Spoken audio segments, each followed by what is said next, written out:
It's a good sleeping pill. Want to give it a try? So said my mother-in-law, handing me a different sleeping pill from the usual one. Even though she knew I regularly take sleeping pills, it seemed odd for her to hand me a new one. I pretended to take the sleeping pill she gave me and secretly threw it away. Then, I pretended to be asleep. Soon after, my mother-in-law came into my bedroom. "Are you asleep already?" she asked, then started rummaging through my closet. She was doing it so casually that I was puzzled. "My name is Sarah and I'm 30 years old. I live with my husband, Jack, who is the same age as me. Jack works in an office. As for me, I'm a comic book artist. I have a series in a monthly magazine, and I think I'm one of the fairly successful ones. Jack and I met as classmates in high school. We weren't dating back then, but we had a good relationship and spent every day having fun. After graduating without dating, we walked completely different paths, but met again at a reunion 2 years ago. Once we met again, we were attracted to each other, started dating, and got married 6 months later. Since I already had a comic series going, I didn't move. Instead, Jack moved into my house, and we started our married life. We have a lot of stuff in our house. It would have been difficult to move, so it was a great help that Jack moved in. Fortunately, we had an extra room in our house, so we decided to use it as Jack's personal room. We had agreed from the start that we would have separate bedrooms. The reason for this was that my sleeping hours were irregular, and I had insomnia. As a result of many years of irregular sleep, I had come to rely on sleeping pills to sleep. Jack was very worried about this and began to try various home remedies to help me sleep. He's a really nice guy. The person who got along with my sweet husband was my younger brother David, who is 5 years younger than me. Our father passed away from an illness when we were young. Our mother raised us on her own, and I am very grateful to her. Now I am able to send money back to my mother as a way of repaying her for her kindness. David, too, frequently visits our mother, and together we are able to show our appreciation to her. David often comes to our house. He says his work is busy and he doesn't have a girlfriend, so when he feels lonely, he comes to our house and drinks with Jack. David looks up to Jack like a real brother. Jack seems to enjoy it, too, opening a new bottle of wine or whiskey every time David comes over. I'm happy to see my beloved brother and husband getting along. And when I'm not busy with work, I prepare snacks for them. They always laugh and say, "You always make too much, Sarah." And really, we can't finish all this. I know very well that this is a happy scene. I hope these happy times will continue. Now I have introduced my family, so let me introduce Jack's family as well. Jack's parents divorced when he was young, just like mine. His mother, my Mill, raised him on her own. Jack doesn't know why his parents divorced. Even when he asked his mother, she would not tell him until we got married.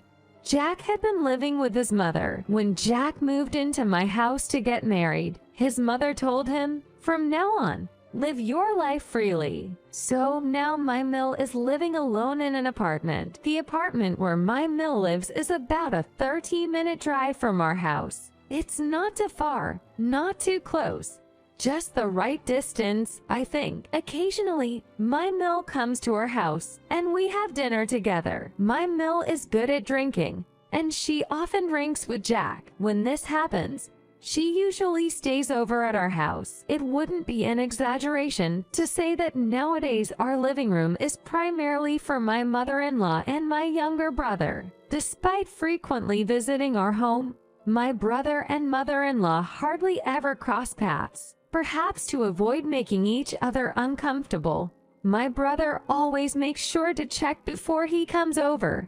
"Is your mother-in-law visiting today?" Likewise, my mother-in-law also asks, "Is your brother planning to visit when I come over next week?" I suppose it's just easier for everyone if they avoid drinking together at the same table. Hence, they always confirm their visits beforehand. Plus, I work from home, so I appreciate these check-in calls. One day, could I come over to visit next week? I received a call from my mill. Yes, of course. But my husband, Jack, will be away on business Wednesday and Thursday next week, I informed her. Oh, really? She paused, seemingly unsure what to do now that her usual drinking companion, my husband, would be away. Mother-in-law, what would you like to do? I asked. Oh, well, I was planning to come over on Wednesday, but if Jack won't be there, I felt bad, as if I had just put a damper on something she was looking forward to. If it's the following week, Jack will be around all the time. Would you like to reschedule? I suggested. No, I'll still come over next Wednesday. How's work for you, Sarah? She asked. It should be okay. I'll have just finished a deadline, I replied. Great. I've been wanting to have a drink with you, Sarah. That's okay, right? Now, I don't usually drink much because I'm on sleep medication, but I found myself succumbing to her pressure and agreed. Yes, of course. So it was settled. My mother-in-law would be coming to stay at our house next Wednesday. That same night, can I come over next week? I received a message from my brother. Our house seemed to be quite popular. I responded, actually, my mother-in-law will be staying over next Wednesday. Could you perhaps pick another day? That's too bad. I'll get back to you. And don't drink too much, sis, was his immediate response. He sounded disappointed, but my mother-in-law had called first. There was nothing to be done. I planned to invite my brother over some other time when Jack would be around. The day of my mother-in-law's visit arrived. Jack left for his business trip. If anything happens, call me immediately. And be sure to match your mother's drinking pace. Despite appearances, she can really handle her alcohol, he warned. I was well aware of my mother-in-law's alcohol tolerance and reassured him, I won't drink much, given I'm on sleep medication. Well, I'm off then. Jack left, looking more worried than usual. His concern made me wonder if he was worried about me and my mother-in-law spending time alone. Having just finished a deadline, I had some free time. So I cleaned the house. I had neglected some house chores due to the deadline, and there were some areas that needed a good scrub, especially with my mother-in-law's visit in mind. After cleaning, I went shopping for some snacks and drinks. Considering my mother-in-law might bring a few bottles of wine, I bought some light canned cocktails for myself. There was no way I could keep up with her drinking wine. I also picked some snacks that would pair well with wine. In this way, I prepared for a drinking session with just my mother-in-law and me. In the evening, my mother-in-law arrived. As expected, she had brought with her 3 full bottles of wine. I was a bit nervous, wondering if she planned to drink all that by herself. As soon as she arrived, she said, let me borrow your kitchen for a bit, and started efficiently cooking the food she brought. With the snacks I prepared, it was far more than the 2 of us could eat. Cheers! And thus, our drinking session began. We first toasted with the wine she brought. I wondered why she wanted to have a drink with just me. Mother-in-law, why did you want to have a drinking session with just me today? Oh, I just wanted to spend some time drinking with my daughter-in-law once in a while. Whenever I visit, I always end up talking to Jack, and I hardly get to talk to you, Sarah. Today, let's have a women's chat and talk about things we normally don't discuss. I felt touched that she thought of spending time like this with me.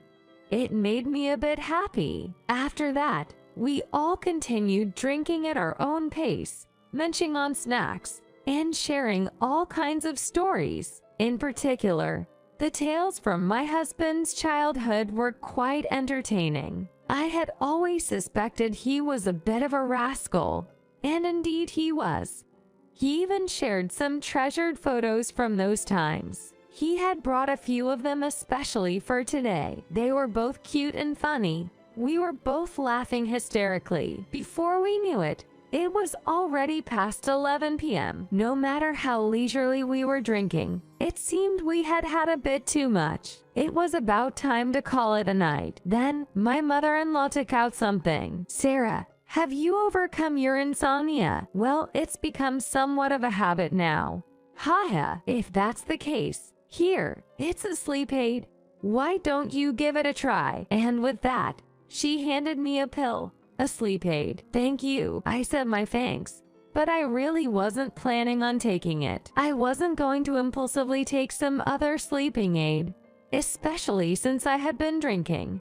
I wasn't planning on taking my usual sleep aid that night either, but my Mill seemed really eager for me to take it, so I told her I would take it later.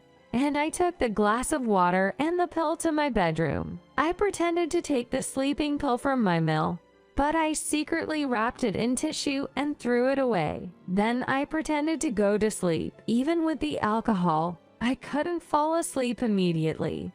As I was tossing and turning in bed, I heard the bedroom door open quietly. "Sarah, you're sleeping, aren't you?"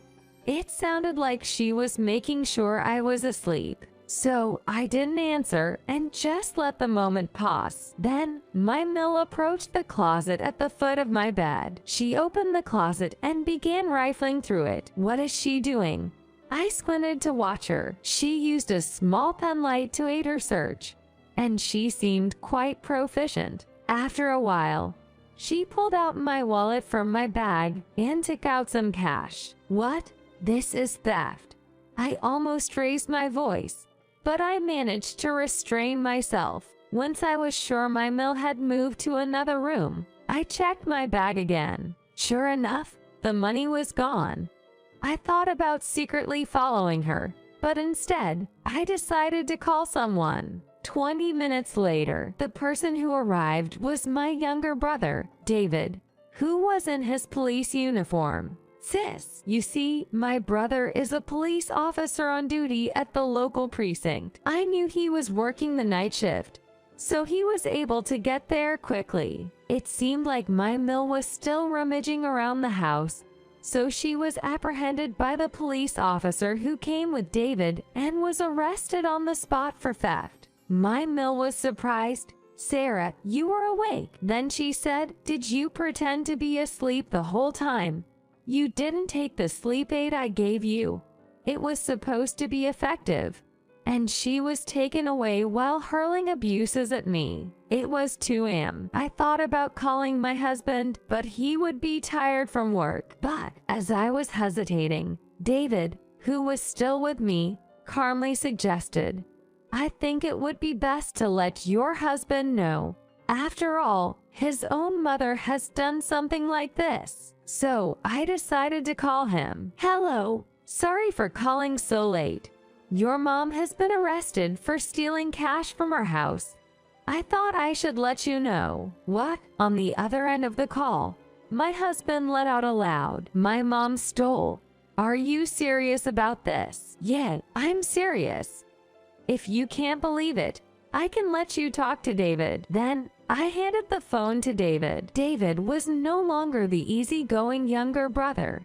He was the firm-faced police officer. Once he finally understood the situation, David handed the phone back to me. "If David says so, it must be true.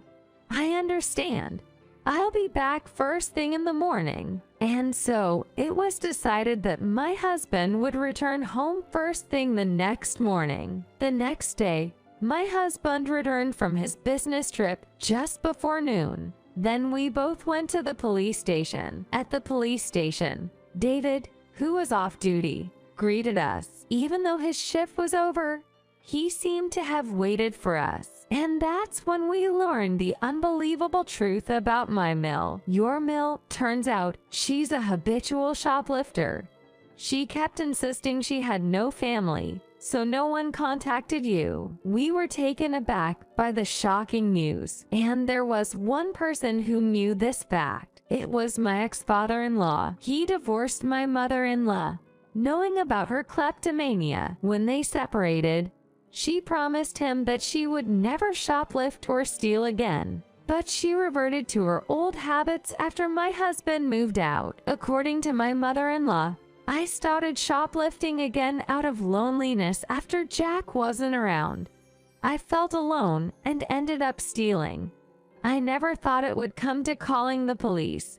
I wouldn't have done it if I knew. I regret it. But if you ask if I feel remorse, it didn't sound like it to the police. My husband was furious after hearing the story. Was I raised by a criminal? He exclaimed. Neither my brother nor I knew what to say. It was us siblings who had revealed the true nature of our mother-in-law. There was a period of silence. We could only wait for my husband to speak. Time passed. It might have been an hour, or perhaps only 10 minutes. Then my husband suddenly said, "Let's go." "Wait, aren't we going to take care of your mother?" I asked. My mom was so desperate she even gave Sarah drugs to steal money from the house. It's blatant. It might sound better to say she shoplifted, but in essence, she's a habitual thief. Her time to face judgment has come. I want her to properly pay for her crimes, he said as he started walking. It didn't seem like he had any intention of taking care of his mother. If my husband says so, neither my brother nor I had any intention of objecting. We decided to follow my husband. The aftermath of the story. In the end, my mother-in-law was sentenced for theft, not only because she was a habitual shoplifter, but also because the theft at our house was deemed quite malicious. My husband had thought it over and decided to cut ties with his mother. He said he could never forgive her for trying to steal after drugging me with sleep medicine on top of alcohol. Also, he couldn't forgive her for keeping the reason for the divorce with his father a secret. I felt a little regret. Surely, what my mother-in-law did was not forgivable. But I couldn't help but wonder if my husband didn't have to make such a decision if I had solved the problem by myself without calling my brother. I couldn't bear it and talked to my husband. "I'm sorry I told David about your mother so soon. If I had dealt with it by myself without letting David know, you might not have had to sever ties with your mother." "No, it's not like that. It's fine about my mother. She was a habitual shoplifter and was bound to get caught. And it's better to think that our house was the first crime scene, so no other houses had to be," my husband responded. I'm not sure if he meant it, but I'll trust his words. As for us, my husband was shocked for a while. During that time, my brother and I tried to act as normal as possible towards him. My brother kept visiting at the same pace as before the incident, and each time, I prepared delicious snacks. Gradually, my husband recovered his spirits. When he finally got over it, he said, "Sorry for making you worry. I'm okay now." And at that time, there was good news. I found out that I was pregnant. I also decided to quit sleeping pills due to my pregnancy. Surprisingly, I was able to sleep even without the pills. It was a happy change, and I was very pleased. From now on, with the joy of our growing family, I want to make an effort with my husband to create a good family.